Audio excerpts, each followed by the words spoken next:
Famille des restaurés, je vous salue au nom de Jésus-Christ.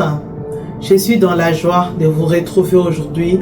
J'espère que vous allez bien. Moi, je me porte bien par la grâce de Dieu et je vous souhaite la bienvenue au ministère de restauration de famille. Nous sommes en train de poursuivre nos enseignements sur l'interprétation de Proverbes. Et aujourd'hui, nous prenons Proverbes chapitre 27, verset 24. Il est écrit ceci: car la richesse n'est pas éternelle et une couronne ne subsiste pas à toujours.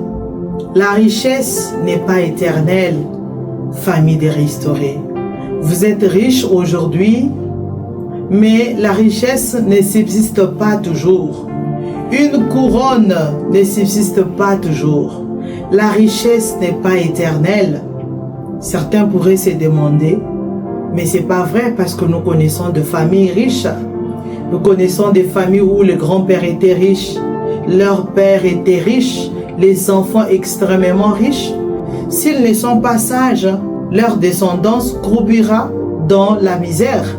Alors que le grand-père était riche, le père était riche, mais les petits-enfants vivent dans la souffrance. S'ils ne sont pas sages. Parce que rien n'est éternel sur terre. Je veux développer 4 points aujourd'hui. Le premier point, rien n'est éternel sur terre, encore moins ta souffrance. Je vais commencer par consoler un bien-aimé, une bien-aimée qui vit dans la souffrance, qui pleure, qui souffre.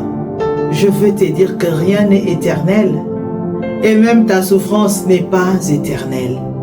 Elle finira par passer. Je ne sais pas, mon frère, peut-être que tu as fini tes études il y a plusieurs années, mais jusque-là, tu es au chômage, tu es sans emploi et tu passes par de moments difficiles. Je veux te consoler en te disant aujourd'hui que rien n'est éternel. Cette souffrance finira par passer. Ma sœur, tu es au chômage, rien n'est éternel.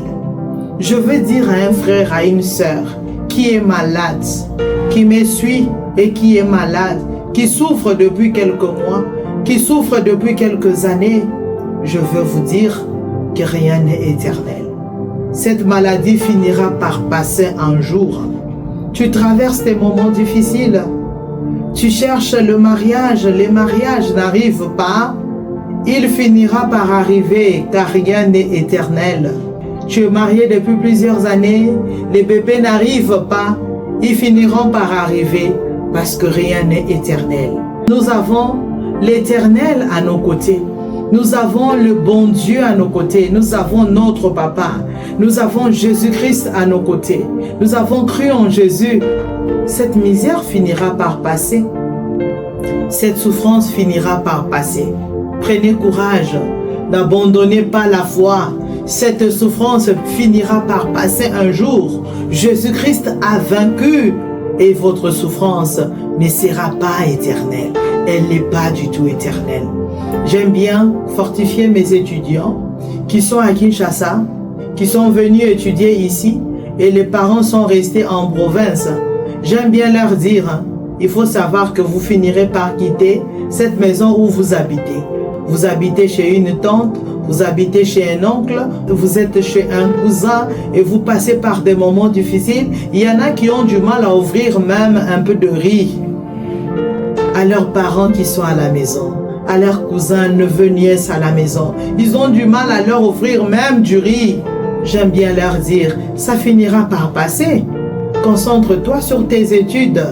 Ça finira par passer. Un jour, tu vas finir tes études, tu vas trouver un emploi et tu partiras de cette maison. Donc, tu n'es pas là éternellement.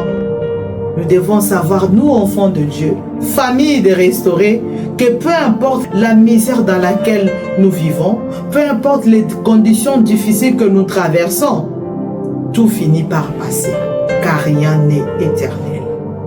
Le deuxième point, ta vie terrestre n'est pas éternelle. Prépare ton éternité. Vous savez, quand vous êtes en bonne santé, vous sortez, vous rentrez, vous partez au travail, vous faites des courses, vous avez l'impression que cette vie ne passera pas. Je voudrais vous rappeler que la vie terrestre n'est pas éternelle. Nous sommes des voyageurs. Nous sommes en voyage. Sur terre, nous ne vivrons pas éternellement. La vie terrestre ici, le corps physique que nous avons, n'est pas éternel. Ce corps passera. Un jour, vous partirez. Préparez votre éternité. Vous m'écoutez, famille de restaurés, depuis quelque temps, vous nous suivez. Et vous êtes une fille qui vit avec un homme marié. Une jeune fille qui vit avec un homme marié. Cet homme marié, vous êtes en concubinage avec un homme marié. C'est lui qui vous prend en charge, qui paye votre scolarité, qui vous supporte, qui prend soin de vous. Sachez que la vie sur terre n'est pas éternelle. La mort ne prévient pas. Je ne vous souhaite pas du mal. Je nous souhaite une longue vie sur terre. Aussi longue qu'elle puisse être sur terre, notre vie, elle finira par passer. Nous ne sommes pas sur terre éternellement. Vous m'écoutez et vous êtes avec un homme marié qui prend soin de vous. Détachez-vous de cette relation. Libérez-vous de cette relation. Préparez votre éternité.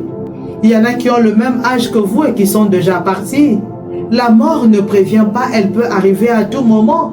Jésus-Christ peut revenir à tout moment. Nous ne connaissons pas les retours de Jésus sur terre. Quand est-ce qu'il va intervenir?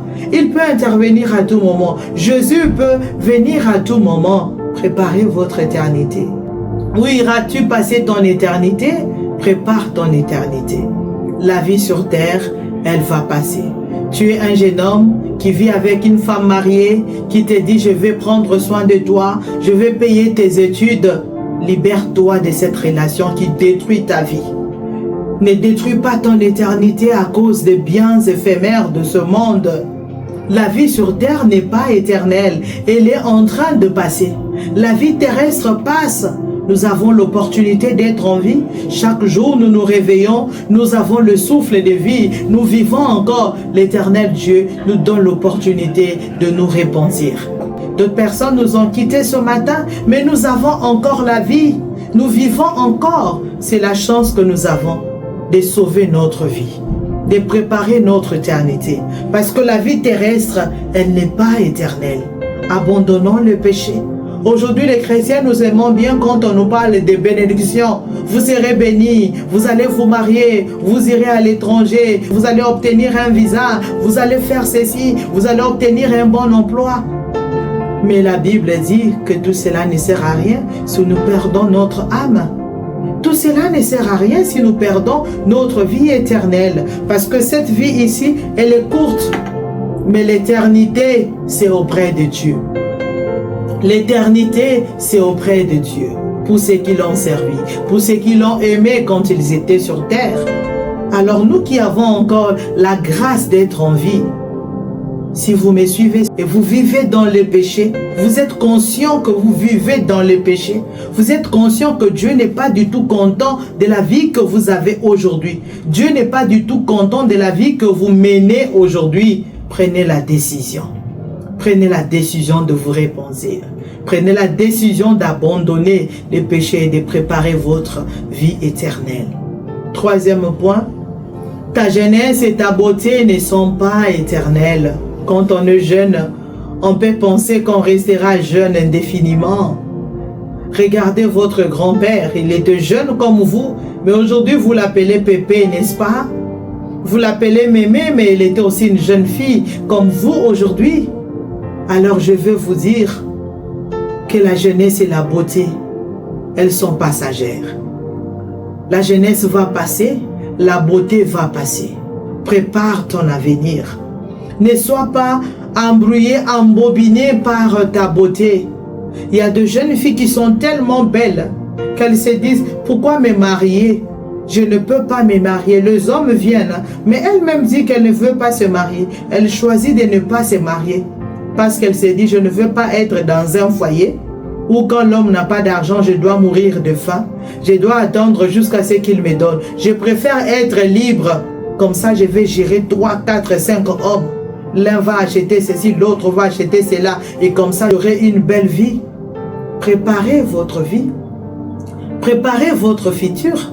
Cette beauté-là va passer. La beauté passe, la Bible le dit. Elle est vaine, cette beauté que vous voyez. La jeunesse passe. Prépare ton éternité.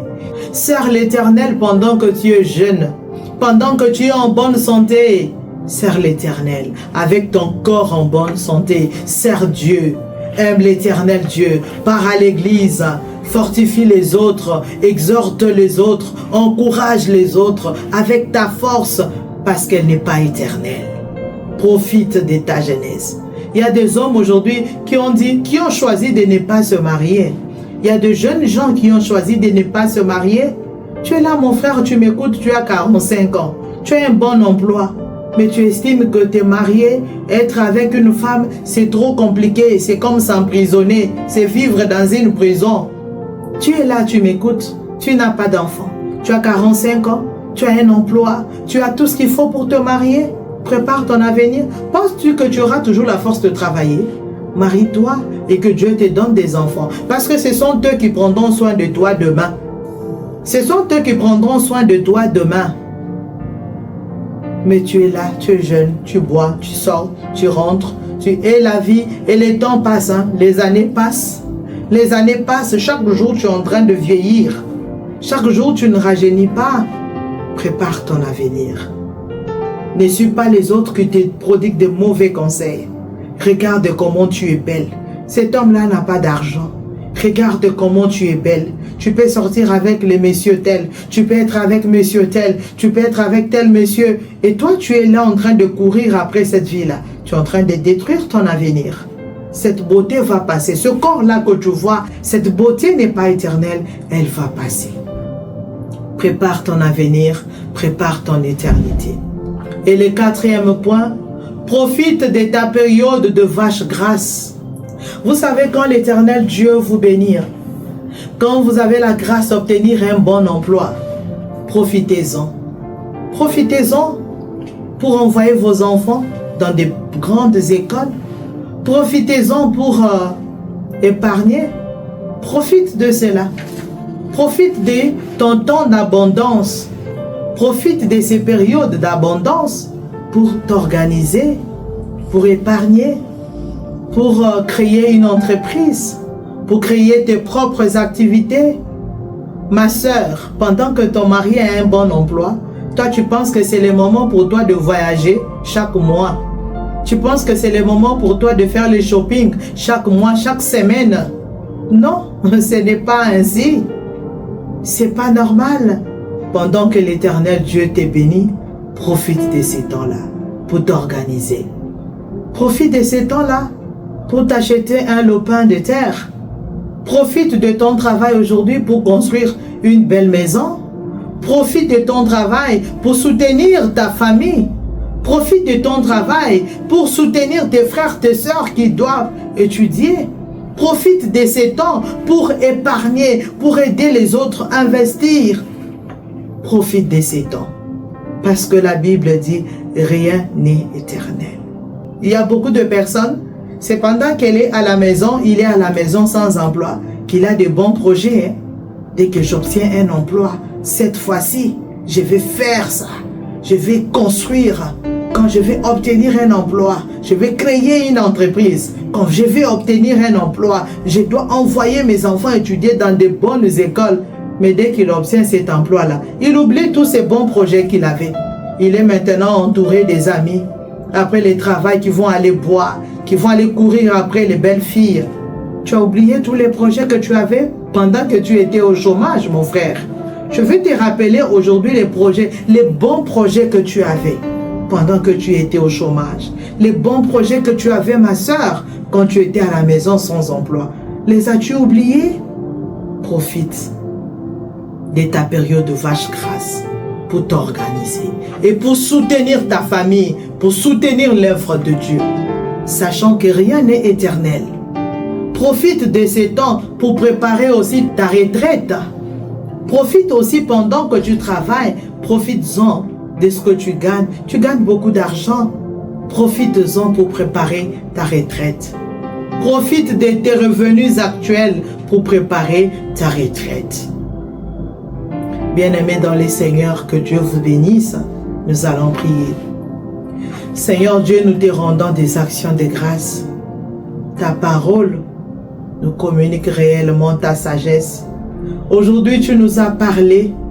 Aujourd'hui, tu nous as révélé ces secrets que beaucoup d'entre nous ignorent. Nous pensons que lorsque nous sommes dans l'abondance, que cette abondance-là ne passera pas. Mais aujourd'hui, tu nous dis, chers enfants, faites attention.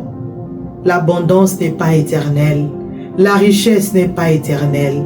La beauté n'est pas éternelle. La jeunesse n'est pas éternelle. La vie sur terre n'est pas éternelle. Nous avons besoin de toi. Aide-nous à pouvoir nous organiser pendant que nous sommes jeunes.